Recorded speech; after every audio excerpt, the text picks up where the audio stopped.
Okay, so that's done. Now I'm gonna move on to over here. Okay, so this over here is gonna be herringbone. So I'm setting up my tile, and so I can take some measurements. I'm gonna set some tile on, just like loosely.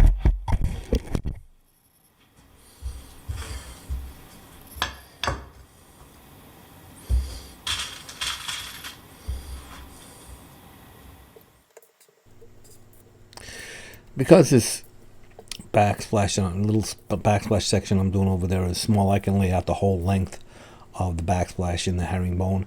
If it was much longer, I wouldn't do that. I would just lay out a section, and then I could take measurements off the section that I have laid out to get reference lines, multiple times on a longer wall. So because it's small, I can do the whole thing. And if you were doing like a feature above a stove or something like that, this is what you would also do. You would lay out the whole thing, so that way you could cut it and then just pick it up and put it in place.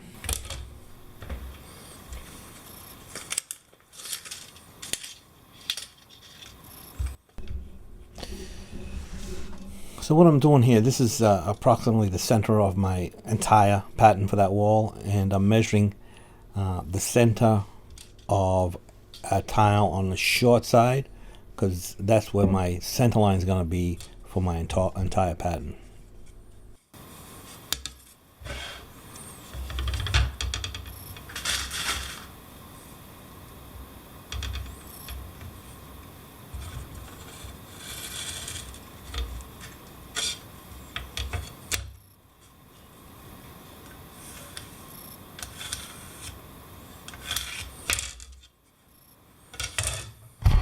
So this is the center, not this or this, but this is the center. So for this video, I'm just focusing on this small area of the backsplash, which is the herringbone section. The backsplash actually is much larger. Over by the window in the stove, it's all running bond, and inside the two little cabinets on the far end there, next to the herringbone, is also running bond. So this is the bottom, and it's 17 3/4 from the counter to the bottom of the cabinets.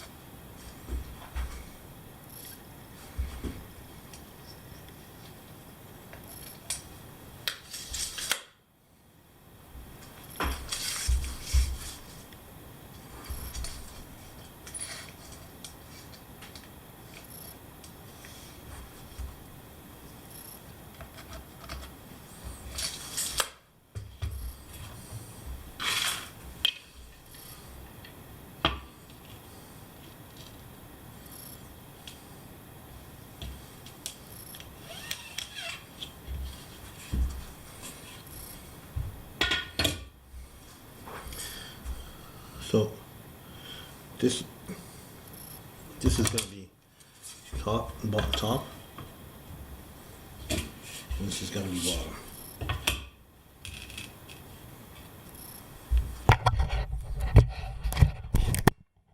So that's going to be the top over here, and the bottom is going to be that. And this is my center line. Let's see what 26 goes.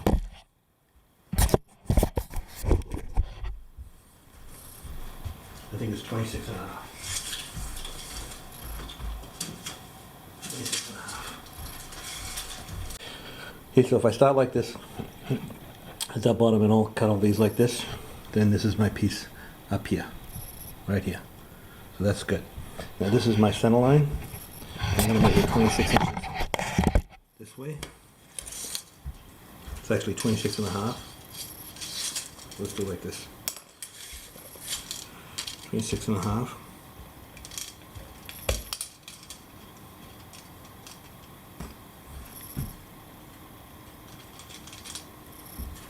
And then this way.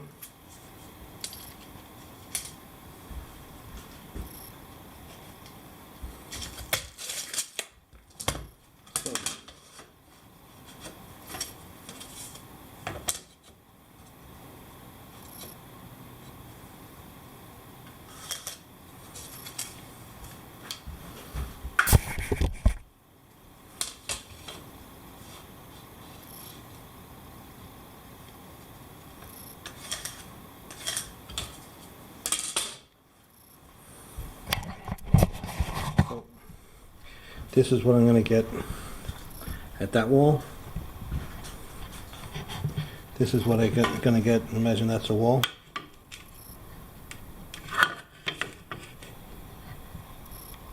That's what I'm going to get at that wall. This is what I'm going to get on the bottom. This is what I'm going to get at the top.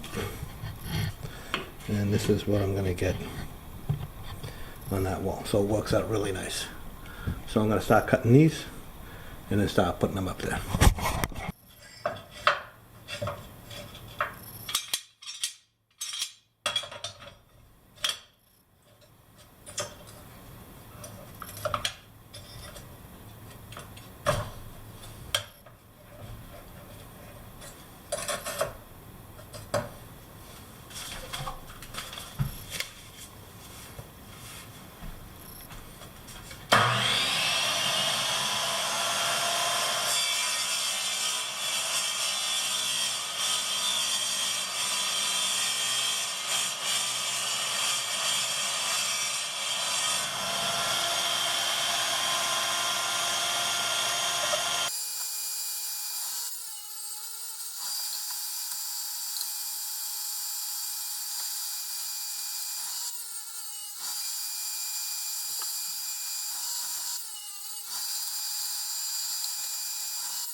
Gonna use an XX77 as my thinset.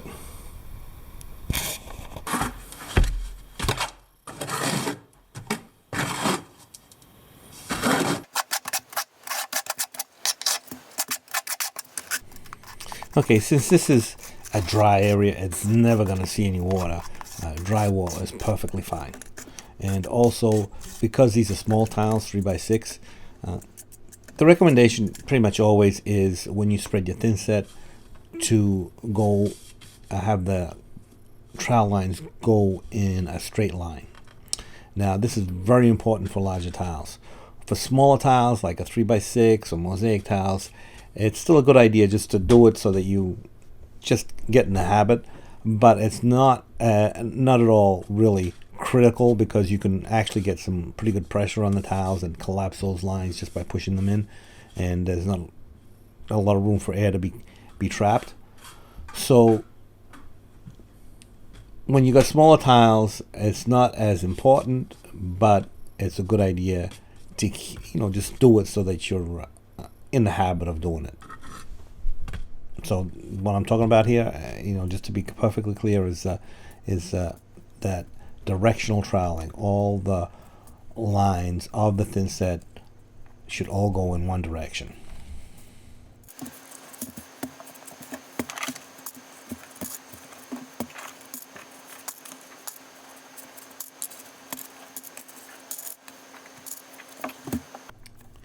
Okay, so these tiles are 3/8 of an inch thick, 3x6, and they're all pretty well gauged. There's really not much difference in the thickness of the tile. Sometimes you can get subway tiles that aren't gauged very well. These have rounded edges. Sometimes you can get subway tiles that have square edges. The rounded edges are easier to do because if you've got a rounded edge, when you put two tiles together, it's harder to feel if the tiles are not perfectly flat or in plane. If they got rounded edges, it's a lot easier to hide that.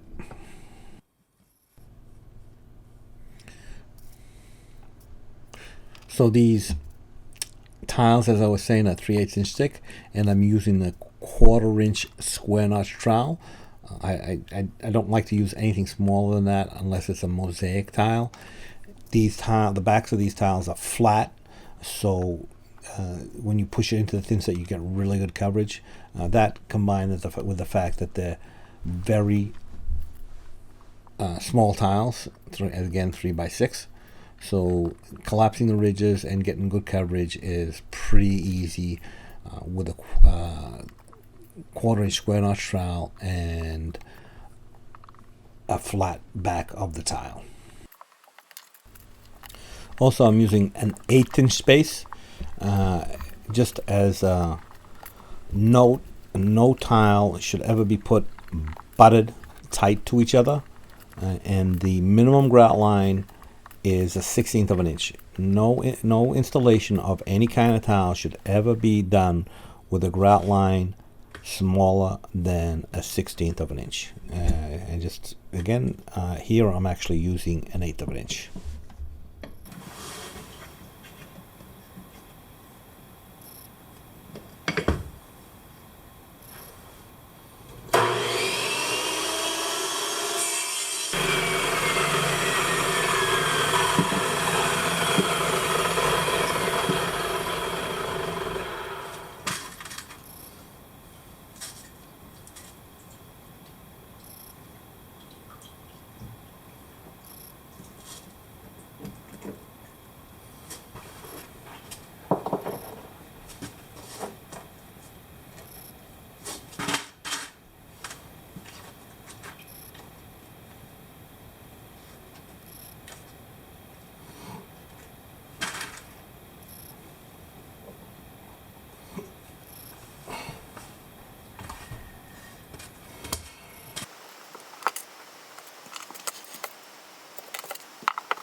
Okay, so that's done. Now I'm going to move on to over here. So I'm going to use power grout. These are 1/8 of an inch. This is for any size grout line. And let's see where it says it. It says it somewhere on here. So anyway, very stain resistant power grout, and that's the matching caulk. And it's standard white, and this is also standard white. So, this is a marble tile. It's a real natural stone, so it has to be sealed before you grout. Now, the homeowners applied a decent sealer, not the brand that I usually use. I just didn't want to show it on here, and besides that, I forgot to turn my camera on when I was sealing it. But this entire backsplash was sealed before I grout. Now, that's not a step you want to skip. Before you grout your marble, you should seal it, not after you grout it. You can grout it. You can seal it again after you grout it, but before you grout, pretty much every natural stone should be sealed before it's grouted. I can't emphasize that enough.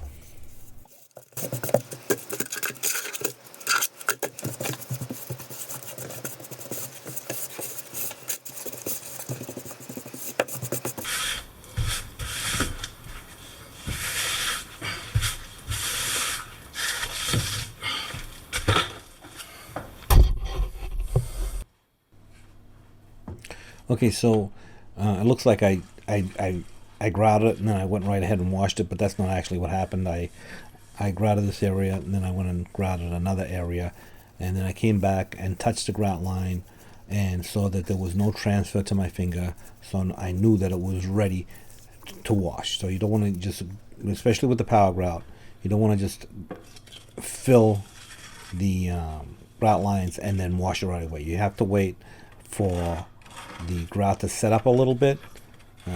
You don't want to wait too long.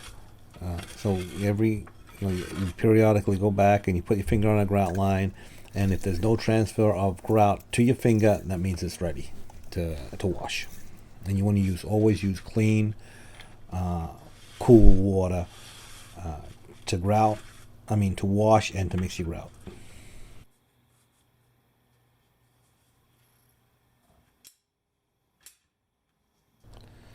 Okay, so caulking is another important step. You don't want to just fill all your corners with grout. You want to make sure that you put a flexible caulk in all the transitions from the tile to the cabinets and from the tile to the countertop. You want to make sure you caulk those. Don't just fill them with grout.